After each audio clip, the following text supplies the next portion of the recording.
मेरे सफ़रों में से एक पसंदीदा मुल्क है। इसकी तारीख़, इसकी तहज़ीब, इसके लोग और रहन सहन, आदाब में तो ये मशरिक़ वस्ता में सबसे आगे हैं। कई सालों बाद मैं ईरान गया।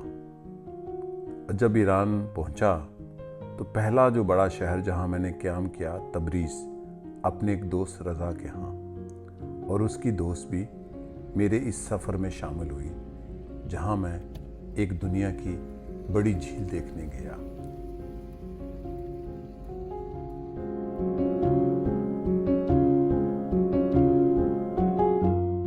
आज़रबाईजान एक खित्ते का नाम है। एक तो मुल्क है आज़रबाईजान जो सोवियत यूनियन से अलहदा हुआ, फिर दो सूबे हैं ईरान में आज़रबाईजान, मशरक़ी आज़रबाईजान और मग़रबी आज़रबाईजान। ये है मग़रबी आज़रबाईजान और उसके शहर अरूमिया की तरफ, और ये है वो सामने झील, इस शहर से मंसूब अरूमिया झील। आबादी के लिहाज से अरूमिया ईरान का 10वां बड़ा शहर है। क्या खूबसूरत नाम है, इसकी क्या मेलोडी है, अरूमिया। मैं जब बस्तियां देखता हूं और उनकी तारीख खंगालता हूं तो हैरत होती है तारीख पढ़ के। ये 4000 साल पुरानी बस्ती है और अरूमिया कदीम आर्मीनी ज़बान का लफ्ज़ है, पानी की बस्ती।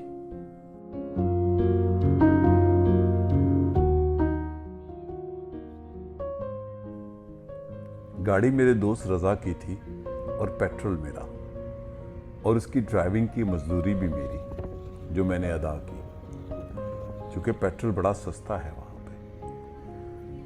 संगलाख पहाड़ों के बीच एक खूबसूरत शहर अरूमिया। पिछली सदी के आगाज़ तक यहाँ पर 40% मसीही आबादी थी और एक वक्त में ये सुन्नी अक्सरियती शहर था, और ऑटोमन पीरियड में ये ऑटोमन यानी उस्मानी तुर्कों के कब्ज़े में शहर था, लेकिन अब ये ईरान का शहर है। लेकिन मुझे इस शहर से ज़्यादा उस झील को देखना था जिसे मैंने 1992 में पहली बार और इससे पहले देखा था। 1992 के बाद ये मेरा 2022 में दूसरा सफ़र था। अरूमिया झील मशरक़ी आज़रबाईजान और मग़रबी आज़रबाईजान दो ईरानी सूबों के माबीन है। ये दुनिया की एक बड़ी नमकीन झील है, 140 किलोमीटर लंबी और इसकी चौड़ाई 55 किलोमीटर है। ये नमकीन पानी का एक बड़ा ज़ख़ीरा था, लेकिन मैं हैरान रह गया कि 1992 में जब मैंने पहली दफ़ा यहाँ सफ़र किया तो इस झील में बहरी जहाज़ चलते थे, और बहरी जहाज़ पर सफ़र करके ही मैंने अरूमिया झील को अबूर किया। अब वो बहरी जहाज़ यहाँ खुश्की पर धंसे पड़े मैंने देखे। अरूमिया दुनिया की 6ठी बड़ी नमकीन झील गिनी जाती थी और मशरिक़ वस्ता की सबसे बड़ी झील। ऐसी झील कि जिसमें मैंने जैसे समुंदर किनारे लोग नहाते हैं ऐसे स्विमिंग करते हुए देखा, और वहाँ पर नहाने का इंतज़ाम था सयाहों के, लेकिन अब सब उजड़ चुके हैं, पानी खुश्क हो चुका है और लोग नमक की बाल्टियाँ भर के ले जा रहे थे। एक अजीब समा था। मुझे इसे देखकर उदासी और बहुत तकलीफ़ हुई कि इंसान कैसे अपनी ज़मीन को खा रहा है। अरूमिया झील की तारीख़ भी बहुत कदीम है। अशूरी ज़माने के असरात भी यहाँ हैं, मसीही ज़माने के भी, ज़रतुश्त ज़माने के भी और यहूदियों के भी। इस शहर में भी जो अरूमिया शहर है, यहाँ पर एक बड़ी यहूदी आबादी थी, लेकिन अब यहाँ ज़्यादा अक्सरियत अहले तशी की है, और ये झील अब सिवाय नमक इकट्ठा करने के और कुछ नहीं। लेकिन आज भी जापान समेत आलमी इदारे इस कोशिश में हैं कि इस झील को दोबारा आबाद किया जाए। शाम ढले जब हम यहाँ पहुँचे तो यहाँ हमारे सिवा सब सयाह जो आए, ईरानी सयाह, जो राह गुजरते हुए या खसूसी तौर पर वो नमक इकट्ठा करने, तस्वीर के सेशन लगाने के अलावा कुछ नहीं थे कर पा रहे।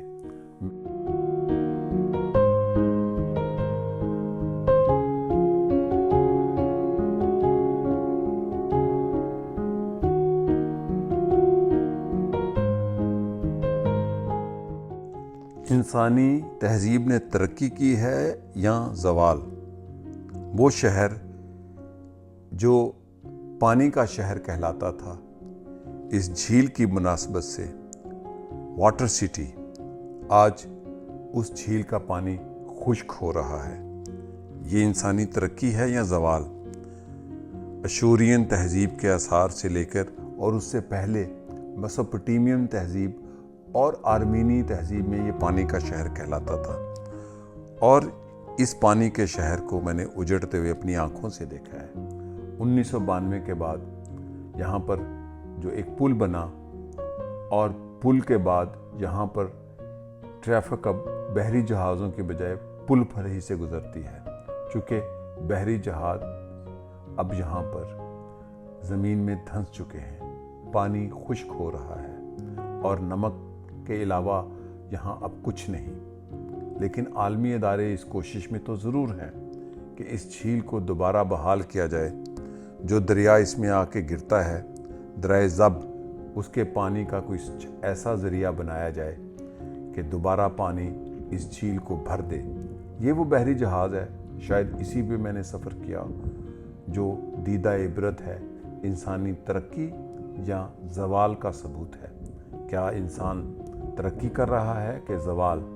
इसका मुझे अंदाज़ा अपने सफ़रों में होता है, और ये सवाल उठता है कि इंसानी तहजीब की तरक्की के सफ़र में हम क्या क्या खो रहे हैं। झीलें, नदियाँ, दरिया, पहाड़, वादियाँ, दरख्त, चरिंद व परिंद। ये है अरूमिया झील। ये एक खूबसूरत मकाम है। ये ख़ित्ता एक खूबसूरत ख़ित्ता है। ये ख़ित्ता आज़रबाईजान, तुर्की, इराक, शाम और ईरान के संगम पर है। ये कदीम तहजीबों का संगम रहा है ये जो ख़ित्ता, और ये ख़ित्ता मेरी जहांगर्दी में एक पसंदीदा ख़ित्ता है। मैं इसे कई बार देख चुका हूँ, इन ख़ित्ते के मुख्तलिफ़ गोशों को, लेकिन इस गोशे को देखने के लिए मैं दहाइयों बाद 2022 में एक बार फिर गया कि मैं देखूं कि अरूमिया झील आज कैसी है।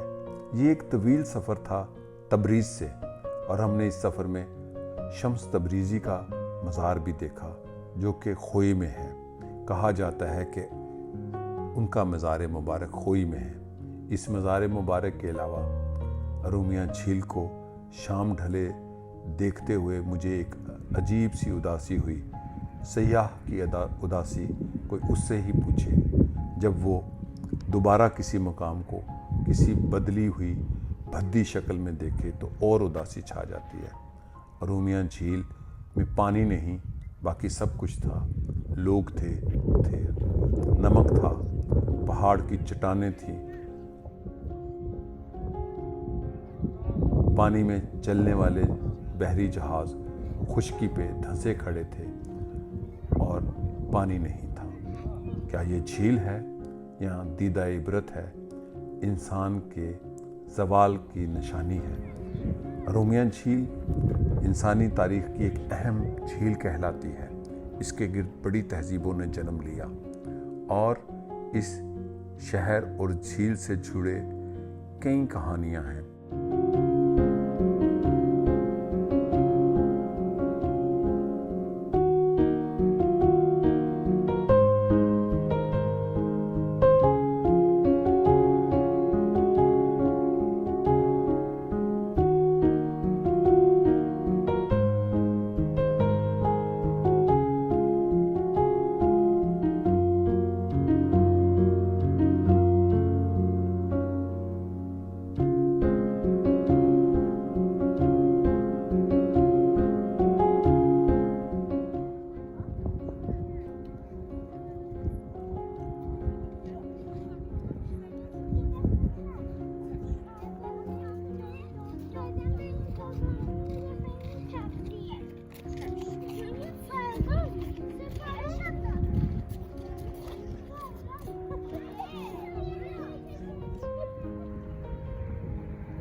واپس ارومیہ شہر آئے، وہاں پر ایک ایسے ریستوران میں آئے جس کا نام کشکول تھا، خیرات مانگنے والا کشکول، لیکن یہ بڑے اونچے طبقے کا ریسٹورنٹ ہے۔ جیسے ہمارے کہا جاتا ہے اونچا نام پھیکا پکوان، یہاں اونچا پکوان تھا اور پھیکا نام تھا۔ ہم نے جن ڈشز کا آرڈر دیا وہ روایتی ایرانین ڈشز تھی۔ یقیناً میں میزبان تھا، بڑا تھا، اور مجھے اپنی پاکستانی پنجابی میزبانی کرنی تھی۔ یہ آب گوشت ہے جو اس مٹی کے برتن میں گوشت، ٹماٹر، لہسن، پیاز ڈال کر مسلسل اوون میں پکایا جاتا ہے، اور یہ واقعی اونچا پکوان تھا اور پھیکا نام تھا۔ ارومیہ ایران کا ایک خوبصورت شہر ہے، اور اس کے اندر آج بھی اشوری، مسیحی اور یہودی تہذیب کے اثرات نظر آتے ہیں۔ یہ کسی وقت میں کم فارسی بولنے والوں کا شہر تھا، لیکن اب میجورٹی فارسی بولنے والوں کا شہر ہے۔ یہ تھا ارومیہ شہر اور خشک ہوتی ارومیہ جھیل۔